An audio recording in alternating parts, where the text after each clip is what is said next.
there's been an update on LeBron James. Now, when I was typing up some of my notes beforehand, it said I got a notification from ESPN that LeBron James would be questionable. And that questionableness turned into him actually suiting up.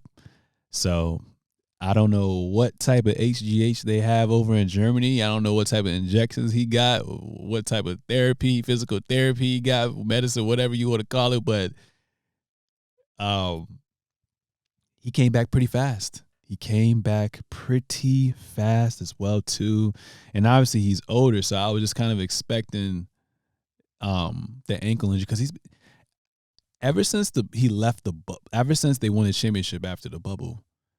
Like, I can't remember the guy, Solomon Hill. I think Solomon Hill was the one that injured his foot.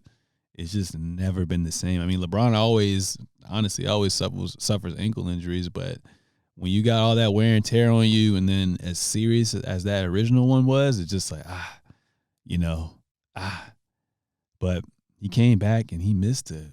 I mean, he only played 47 games this year, which is crazy. We know him. We've come to know him as Iron Man, and he missed 62. He missed 12 games. The last time he suited up was 228, and then he suited up today, which is the 26th, and they took an L. They ended up playing the Chicago Bulls. They lost 118 to 108.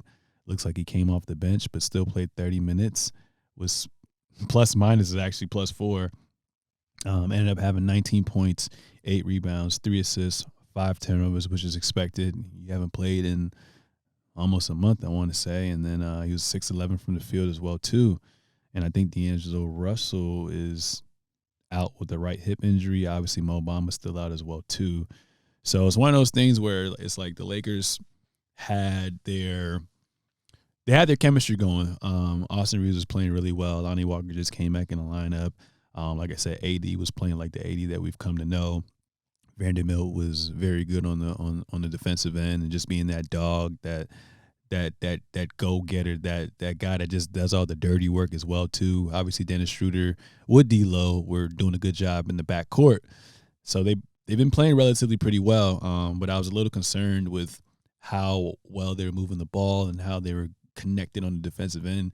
How LeBron James is going to basically interject himself into the rotation. But I mean, at the end of the day, it's LeBron James, right? He's one of the GOATs, if not the GOAT of this generation at least, and he can play with anybody. He's played with everybody, with Cleveland, 2 go-arounds, with all-star caliber players, Team USA as well too, and then also with the Lakers, with the young cats as well too. Before he messed up his hamstring or his quad or whatever injury it was back in the day with the Lakers first round go-around, they were like a top 5 seed as well too. So I was just kind of curious to see how players on his team were going to adjust to him. But I mean, if anything, he should make your life a lot easier. Just putting you in positions to be successful. I guess the only thing is just the spot up shooting aspect as well too. Like, for example, with a player like D'Lo, that's going to be fine. D'Lo's an above average 3-point shooter as well too. He can play. He plays off ball a lot. Austin Reeves looks like he kind of needs the ball in his hands a little bit more. So I was just kind of figuring out how they were going to tinker around with that lineup as well too. Obviously, they took this L, but at the end of the day, I mean, when you look at it, it's probably just the turnovers. The Lakers had 18 turnovers versus 9. So, like I said, LeBron James he's gonna take a game or two to kind of get back in rhythm, but they have to continue to keep Anthony Davis the number one option. Like, AD should not have 8 shot attempts ever. He should have a minimum of 16. Now, obviously, like, if the role players are shooting lights out, LeBron decides to take over, or D'Lo gets hot, that's understandable. But the game should be played through Anthony Davis as well too. I don't want to see you with 15 points, 9 rebounds, 5 assists. Cut that shit out. We're gonna figure it out. But I mean, right now, Lakers took that L. They were just the 8th seed. Now they're 37-38.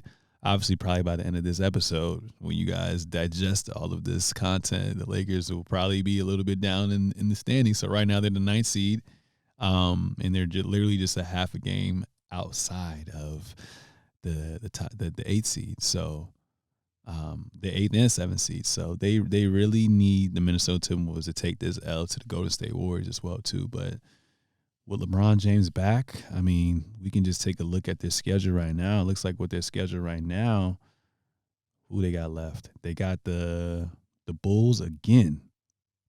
So I think they traveled to Chicago. So let's see. They got the Bulls, then they got Minnesota, playoff type of game. They have Houston, Utah, Clippers, Phoenix, Utah again. So realistically, I think they're going to beat the Bulls. In Minnesota, that's going to be a tough one. I got them losing to Minnesota. I got them beating Houston, beating Utah. It looks like they're starting to rest their players for the Tank Wars.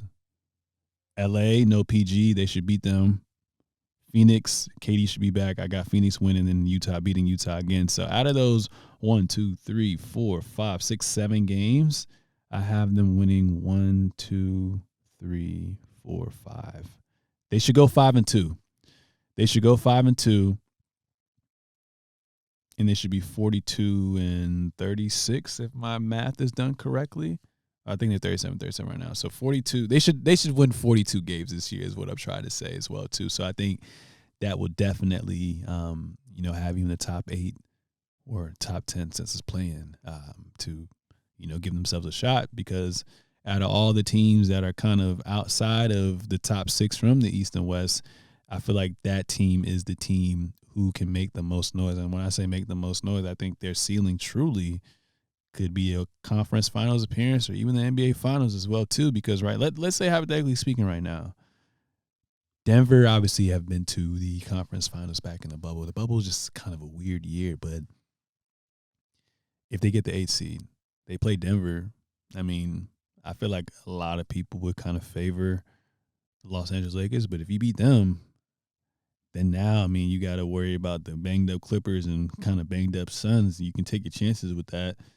And then from there, it's essentially the winner of the Memphis and Sacramento. So they got a path to kind of get to where they need to be, but only time will tell. So LeBron James definitely has to step his game up to another level.